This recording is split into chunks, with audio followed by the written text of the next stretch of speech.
suspect that many of you are like me in that when you were coming out, you sought to give that coming out process some context and meaning by learning about the community in which you were becoming a part. Because if you're like me, you didn't have any LGBT studies or LGBT history in your middle or high schools. And we had to seek out our own information. And for me, this young, aspiring political servant, I read stories about the Daughters of Bilitis, the Stonewall rioters, Elaine Noble, Frank Kameny, Harvey Milk. And I found these role models in documentary films and the few books that had actually been written at that time about our movement and about our history. And these folks whom I had never met still spoke to me. They whispered to me. They said to me, "You can do anything you want to." And I remember the first time when I got a chance to meet Phyllis Lyons and Del Martin. It was, we were all receiving awards at a national lesbian summit sponsored by the National Organization for Women. I was just a couple of months into my first term in the United States Congress, and I was both awestruck and starstruck when I knew I would have the chance to meet Del and Phyllis. I had admired them as role models for so many, many years, but I was also really stunned at what happened as we met.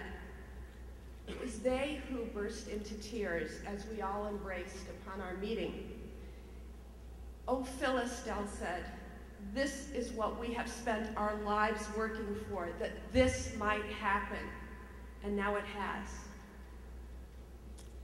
As Chuck mentioned yesterday in his welcoming, I had the opportunity to attend the second gathering of this very group in 1986 in Washington, D.C. The first gathering was a year earlier in West Hollywood, and back then, I think it's safe to say that we functioned more as a support network than we did as a professional networking conference.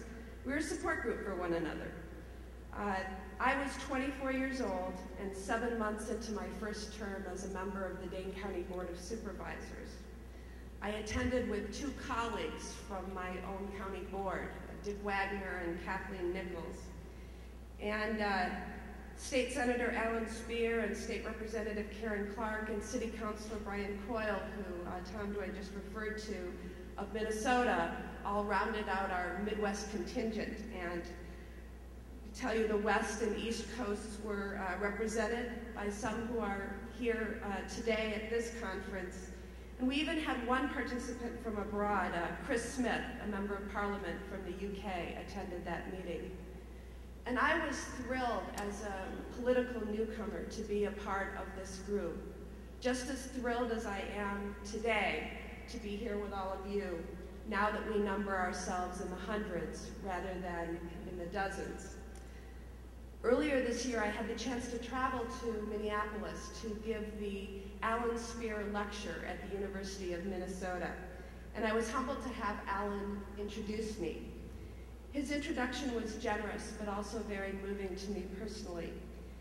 He talked about his first impressions back in 1986 when we first met, of this woman that he described as not quite like all the other attendees, a 24-year-old out in office from the very start. And then he jettisoned forward to our conference together in 1998.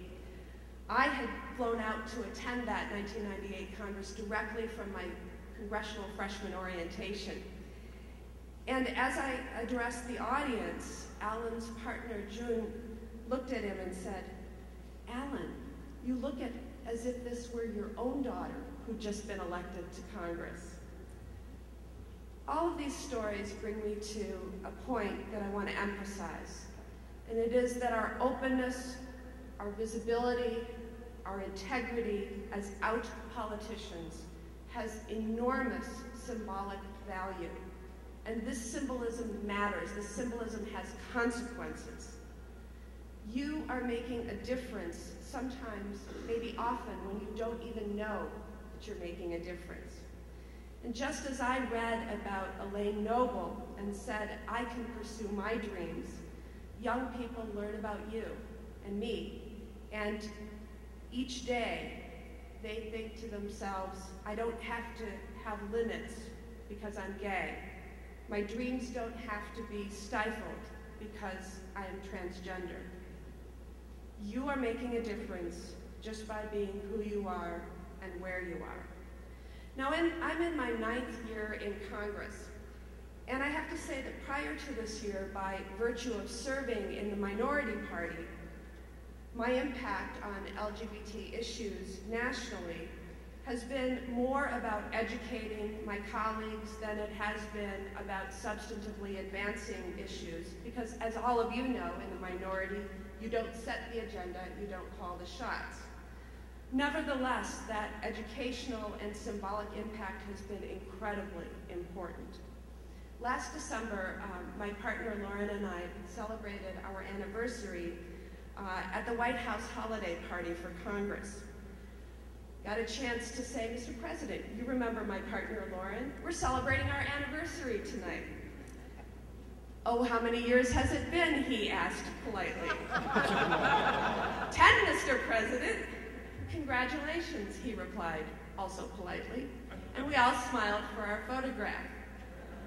I could tell you countless stories about how having a seat at the table matters, even in the minority. But as our morning panel today focuses on moving forward on the future and not the past, I do want to reflect a little bit more about this year and where I find myself now as a member of the majority, and finding that my own and our own substantive influence and power increasing.